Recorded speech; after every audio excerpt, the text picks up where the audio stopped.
차가운 병실 공기가 폐 깊숙이 스며들면서 그녀는 천천히 눈을 떴습니다. 형광등의 하얀 빛이 눈을 찌르듯 아팠지만 3년 만에 되찾은 의식은 그 어떤 고통보다 소중했어요. 간호사가 다급히 의사를 불렀고 병실은 순식간에 분주해졌습니다. 수진이라는 이름을 되뇌며 그녀는 기억을 더듬어 보았어요. 마지막으로 기억하는 것은 수술실에서 환자를 살리려 애쓰던 순간이었습니다. 그 후 모든 것이 깜깜했었죠. 의사들은 기적이라고 말했지만 수진에게는 악몽의 시작일 뿐이었어요.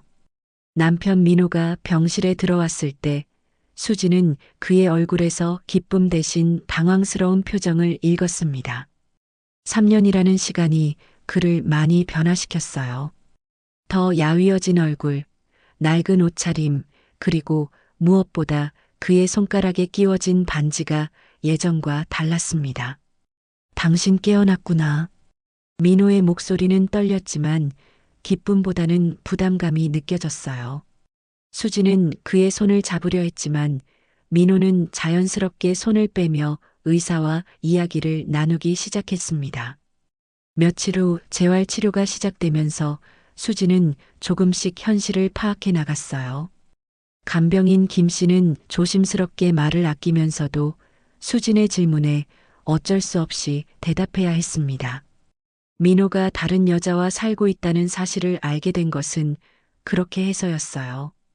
그 여자의 이름은 유미였습니다. 수진보다 10살 어린 회사 동료였죠. 수진이 의식을 잃은 지 1년 후부터 민호와 함께 살기 시작했다고 했어요. 수진의 가슴에는 차가운 분노가 솟아올랐습니다. 밤이 되어 홀로 남겨진 병실에서 수진은 천장을 바라보며 생각에 잠겼어요. 3년의 시간 동안 자신을 기다려주지 못한 남편을 원망할 수도 있었지만 더 큰 분노는 다른 곳을 향했습니다. 자신이 죽지도 않았는데 남의 남편을 차지한 그 여자에게 말이에요. 수지는 침대에서 일어나 창밖을 내다보았습니다. 세상은 여전히 돌아가고 있었고 사람들은 각자의 삶을 살아가고 있었어요. 하지만 이제 그녀에게도 해야 할 일이 생겼습니다. 잃어버린 3년을 되찾을 수는 없지만 정의는 되찾을 수 있을 거예요. 퇴원 날이 다가오자 수지는 민호와 진지한 대화를 나누기로 결심했습니다. 병실에 들어선 민호의 얼굴은 여전히 어둠에 쌓여 있었어요. 그의 손에는 이혼 서류가 들려 있었습니다. 수진아, 우리 이야기 좀 하자.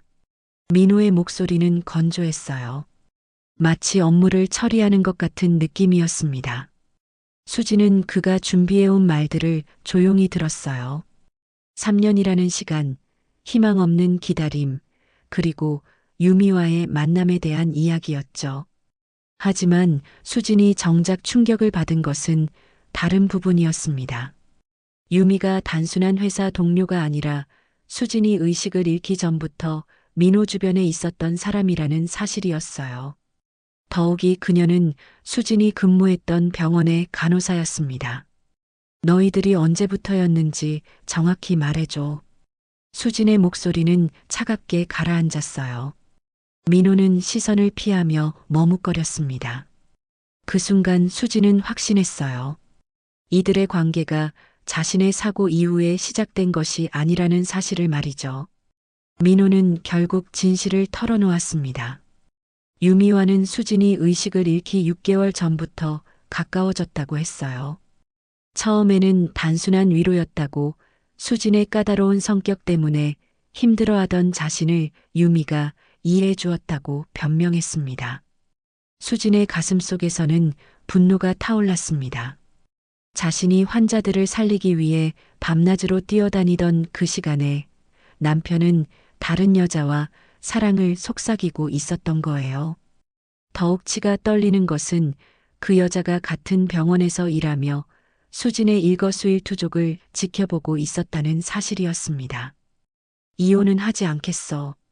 수진의 선언에 민호는 당황했어요. 그는 유미와 정식으로 결혼하고 싶어 했거든요.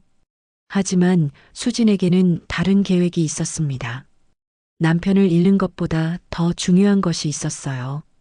바로 정의였습니다. 수진은 그날 밤 인터넷을 통해 변호사를 찾기 시작했어요.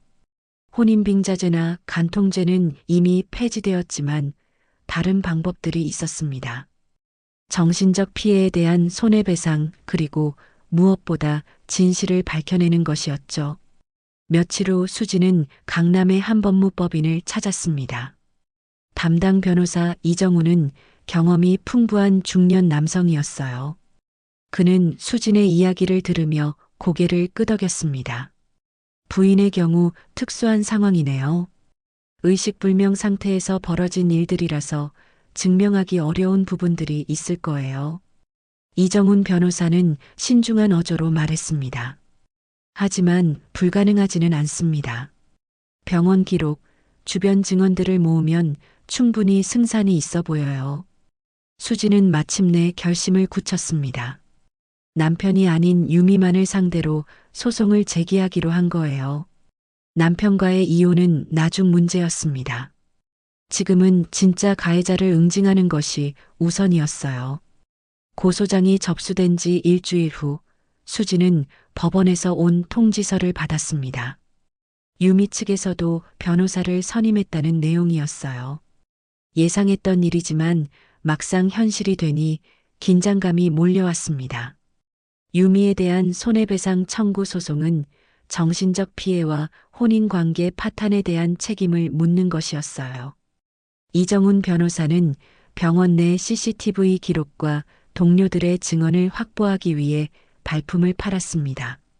하지만 3년이라는 시간이 많은 증거들을 사라지게 만들었어요. 첫 번째 변론 준비 기일이 잡혔습니다. 수지는 법원 복도에서 유미를 처음 마주쳤어요. 예상보다 평범해 보이는 외모의 수지는 오히려 당황했습니다. 화려하거나 특별할 것이라 생각했던 그녀는 그저 조용한 인상의 여성이었어요. 유미의 변호사는 젊은 여성이었습니다. 김소영 변호사는 공격적인 성향으로 유명한 인물이었어요. 그녀는 수진 측의 주장을 정면으로 반박했습니다. 단순한 동료 관계였으며 수진이 의식불명 상태에 있는 동안 민호를 위로해 준 것뿐이라고 주장했어요. 하지만 진짜 충격은 그 다음에 있었습니다.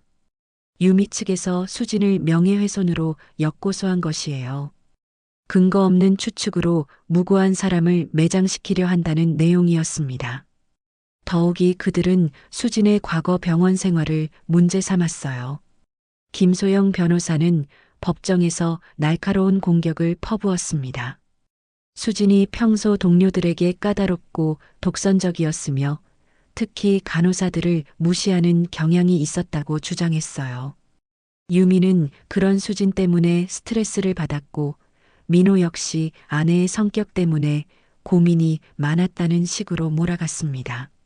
원고 측에서 제출한 증거들을 보시죠. 수진의 동료였던 박 간호사의 진술서입니다.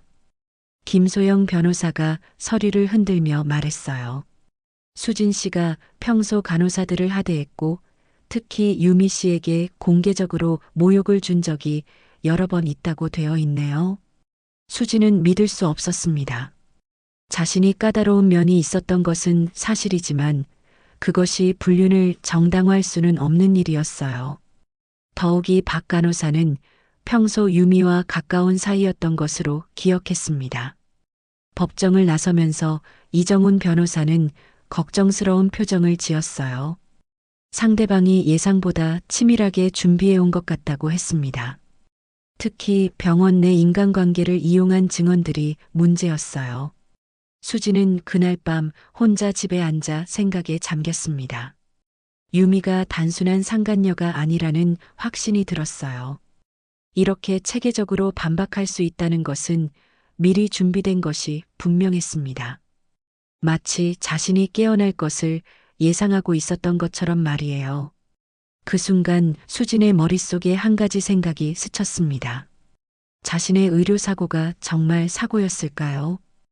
혹시 의도적으로 계획된 것은 아니었을까요?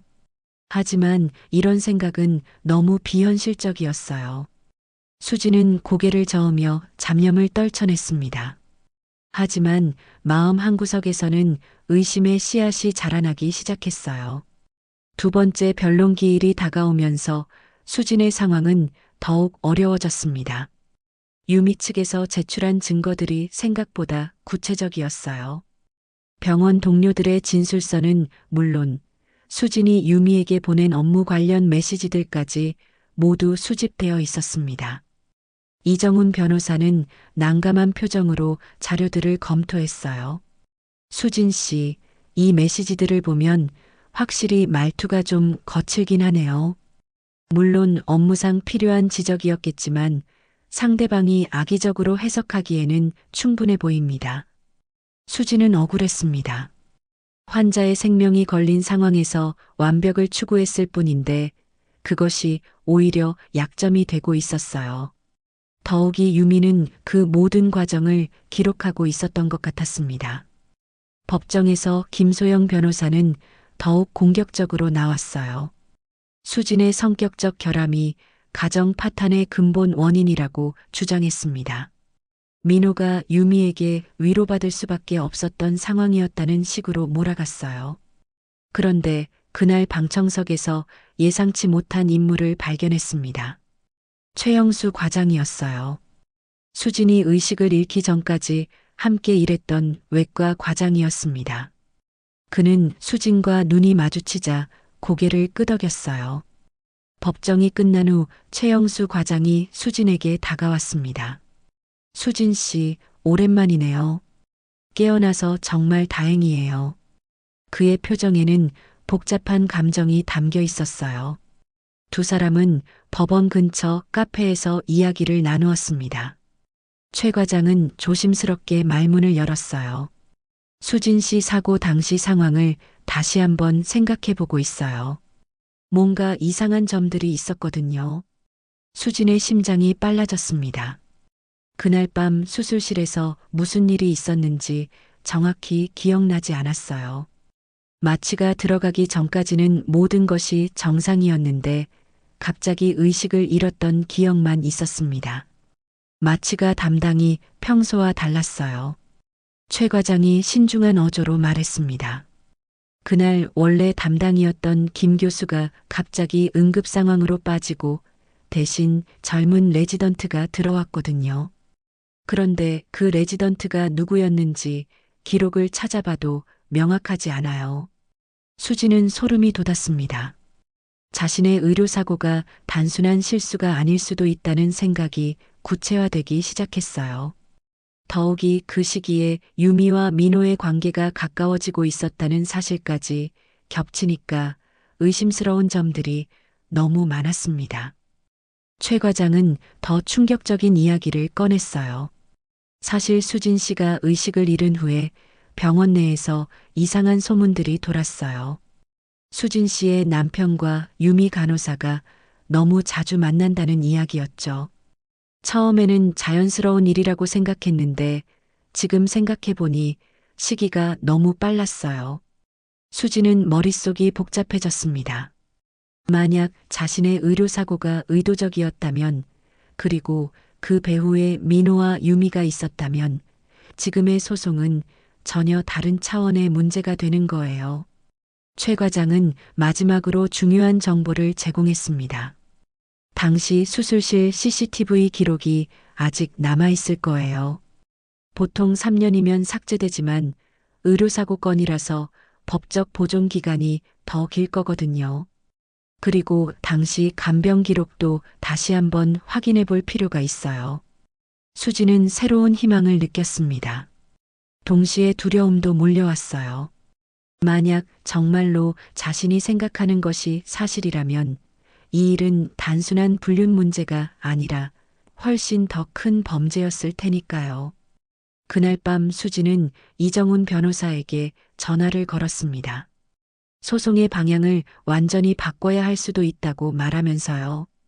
이정훈 변호사는 수진의 제안에 처음에는 회의적이었습니다.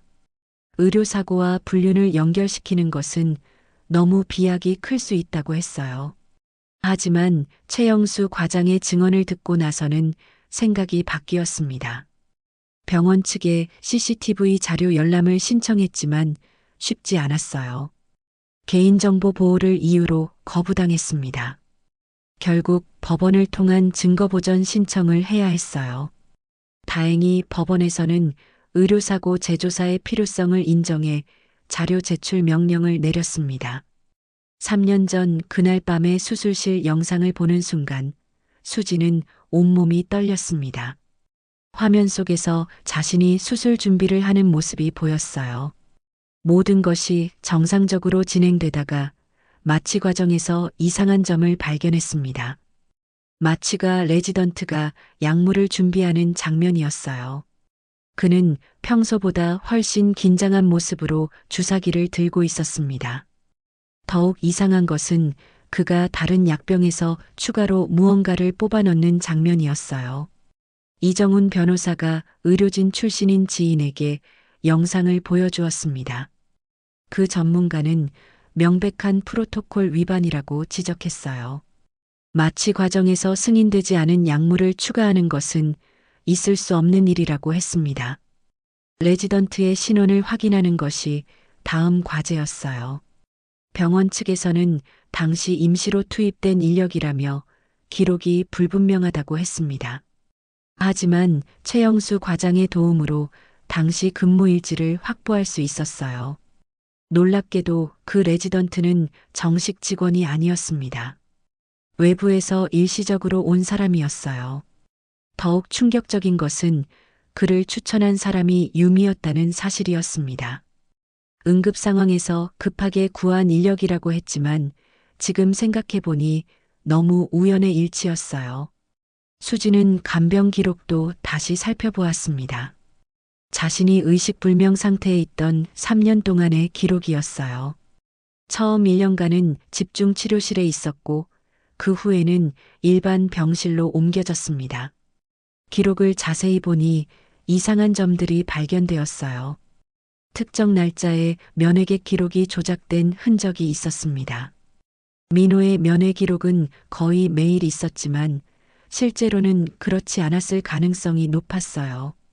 간병인들의 증언에 따르면 민호는 처음 1년 후부터는 거의 오지 않았다고 했거든요. 더욱 충격적인 발견은 유미의 면회 기록이었습니다. 그녀는 정식 면회객이 아님에도 불구하고 자주 수진의 병실에 들어왔었어요. 간호사라는 신분을 이용해서 말이죠. 그리고 그녀가 온 날에는 수진의 상태가 이상하게 악화되는 패턴이 보였습니다. 수진은 당시 담당 간병인이었던 김 여사를 찾아갔습니다. 김 여사는 처음에는 말을 아끼더니 수진의 간절한 부탁에 조심스럽게 입을 열었어요.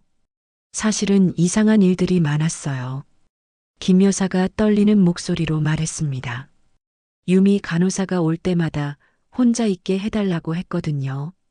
그럴 때마다 수진 씨 상태가 안 좋아졌어요. 의사들은 자연스러운 변화라고 했지만 저는 항상 의심스러웠어요. 김 여사는 더 충격적인 이야기를 들려주었습니다. 유미가 수진에게 주사를 놓는 것을 본 적이 있다고 했어요. 의사의 지시라고 했지만 나중에 확인해 보니 그런 지시는 없었다고 했습니다. 수진의 온몸에 소름이 돋았어요. 자신이 의식불명 상태에 있는 동안 유미가 무슨 짓을 했는지 상상만 해도 끔찍했습니다. 회복을 방해하거나 심지어 더 위험한 상태로 만들려고 했을 수도 있었어요. 그날 밤 수지는 민호에게 전화를 걸었습니다. 더 이상 피할 수 없는 대화였어요. 진실을 알아야 했습니다. 3년 전 그날 밤 수술실에서 무슨 일이 있었는지, 그리고 유미와 정말 언제부터 만나기 시작했는지 말이에요. 민호는 수진의 전화를 받고 한참을 망설였습니다. 만나자는 제안에 처음에는 거부했지만 수진의 단호한 어조에 결국 응했어요.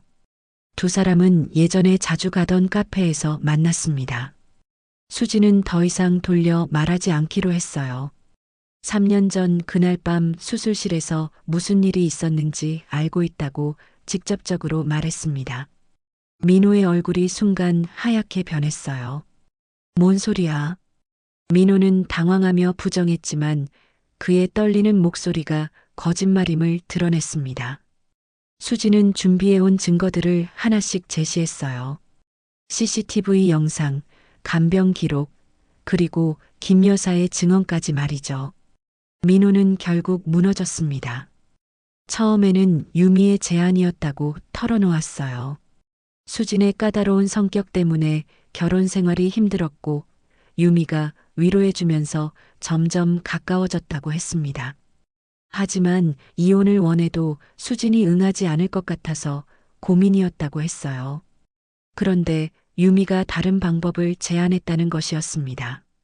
의료사고처럼 보이게 만들어서 수진을 의식불명 상태로 만들면 자연스럽게 함께 할 수 있다는 끔찍한 계획이었어요.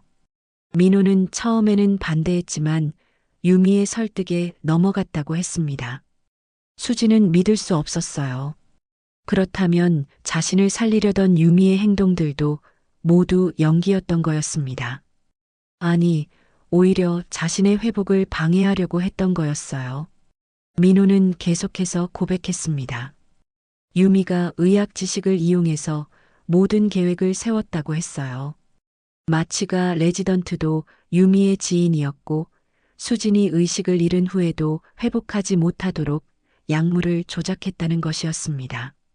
하지만 예상과 달리 수진이 3년 만에 깨어나자 모든 계획이 틀어졌어요. 유미는 패닉 상태에 빠졌고 그래서 명예훼손으로 역고소하는 공격적인 방법을 택한 것이었습니다. 수진의 분노는 하늘을 찔렀어요. 자신을 죽이려고 했던 것도 모자라 이제 와서 피해자인 척하고 있었던 거였습니다. 하지만 수진은 감정을 억누르고 더 중요한 질문을 했어요. 다른 공범이 더 있어. 민호가 고개를 숙이며 말했습니다. 병원 내부에 유미를 도와준 사람들이 있었어요. 간병 기록을 조작하고 면회 기록을 바꾸고 의료진들의 입을 막아준 사람들 말이에요. 그 순간 수지는 모든 퍼즐이 맞춰지는 것을 느꼈습니다. 왜 동료들이 자신에게 불리한 증언을 했는지, 왜 병원 측에서 자료 제출을 꺼렸는지 이제 이해할 수 있었어요. 민호는 마지막으로 충격적인 사실을 털어놓았습니다. 사실 유미의 진짜 목적은 돈이었다고 했어요. 수진의 의료보험금과 병원 측 배상금을 노린 것이었습니다. 민호와의 결혼은 그 돈을 합법적으로 차지하기 위한 수단이었던 거예요. 수진은 더 이상 들을 수 없었어요. 일어서려는 순간 민호가 그녀의 손을 잡았습니다. 수진아, 정말 미안해. 돌이킬 수 있다면 돌이키고 싶어. 하지만 이미 너무 늦었어. 하지만 수진에게는 희망이 있었습니다. 예상치 못한 조력자가 나타났기 때문이에요. 최영수 과장이 몰래 수집해둔 추가 증거들이 있었던 거였습니다. 그는 처음부터 이 사건을 의심하고 있었고 수진이 깨어나기를 기다리고 있었어요. 과장님이 수진에게 건넨 USB에는 결정적인 증거들이 들어 있었습니다. 유미와 공범들의 대화 녹음, 조작된 의료 기록의 원본, 그리고 보험금 관련 서류들까지 모든 것이 있었어요. 이제 진짜 반격이 시작될 차례였습니다. 수진은 이정훈 변호사에게 연락해서 모든 증거를 제출하기로 했어요. 단순한 불륜 소송이 아니라 살인미수와 보험사기, 그리고 의료진 매수라는 거대한 범죄 조직을 상대로 한 전쟁이 시작되는 거였습니다. 이정훈 변호사는 수진이 가져온 증거들을 보고 경악했습니다. 이것은 단순한 민사소송을 넘어서는 중대한 형사사건이었어요. 즉시 검찰에 고발장을 제출하기로 했습니다. 살인미수, 보험사기, 공문서 위조 등 여러 죄목이 적용될 수 있었어요. 법정에서 새로운 증거들이 제출되자 분위기가 완전히 바뀌었습니다. 김소영 변호사는 당황한 기색을 감추지 못했어요. 유미는 여전히 모든 것을 부인했지만 이미 상황은 그녀에게 불리하게 돌아가고 있었습니다. 수진 측에서는 새로운 증인들을 법정에 세웠어요. 먼저 최영수 과장이 증언대에 올랐습니다. 그는 3년 전 수술 당일의 이상한 점들을 차근차근 설명했어요. 평소와 다른 마취가 레지던트의 투입, 수술 후 기록의 이상한 점들까지 모든 것을 증언했습니다. 김 여사의 증언은 더욱 충격적이었어요. 그녀는 떨리는 목소리로 유미가 수진에게 무허가 주사를 놓는 것을 목격했다고 증언했습니다. 또한 유미가 수진의 상태에 대해 거짓 보고를 하는 것도 여러 번 봤다고 했어요. 가장 결정적인 순간은 녹음 파일이 재생될 때였습니다. 유미와 공범들이 나눈 대화였어요. 수진이 깨어나지 못하도록 약물을 조작하는 방법, 보험금 수령 계획, 그리고 병원 내부 정보를 이용한 증거 은멸 방법까지 모든 것이 적나라하게 녹음되어 있었습니다. 유미야, 이번에도 잘 처리했어. 녹음 속에서 한 남자의 목소리가 들렸어요. 아무도 의심하지 않을 거야. 수진이 영영 깨어나지 않으면 모든 게 완벽해지는 거지. 유미의 목소리도 선명했습니다. 걱정 마세요. 제가 간병 기록도 모두 조작했고 담당 의사들한테도 이야기해뒀어요. 설령 깨어나더라도 기억을 잃었을 가능성이 높다고 했거든요. 법정은 숨죽인 듯 조용했어요. 유미의 얼굴은 창백해졌고 그녀의 변호사는 어떤 변명도 할 수 없었습니다. 녹음 파일의 음성 감정 결과 조작된 흔적이 없다는 것이 확인되었거든요.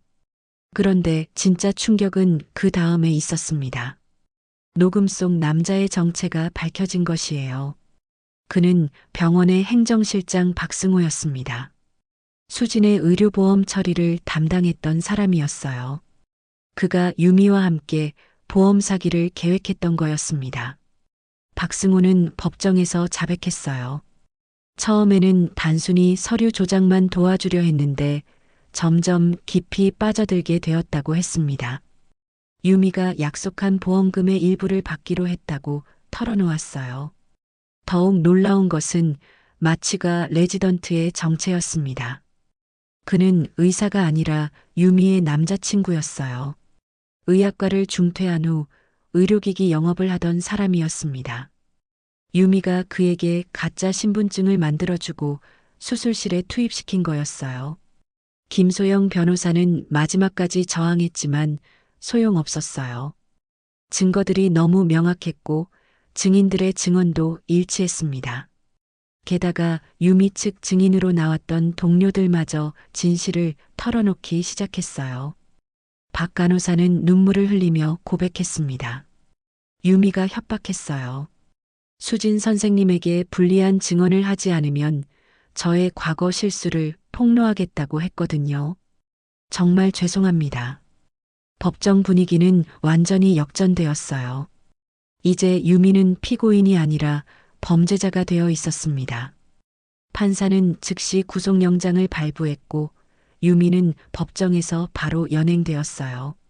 수진은 마침내 진실이 밝혀지는 것을 보며 복잡한 감정에 휩싸였습니다. 분노와 안도감, 그리고 새로운 시작에 대한 기대감이 뒤섞였어요.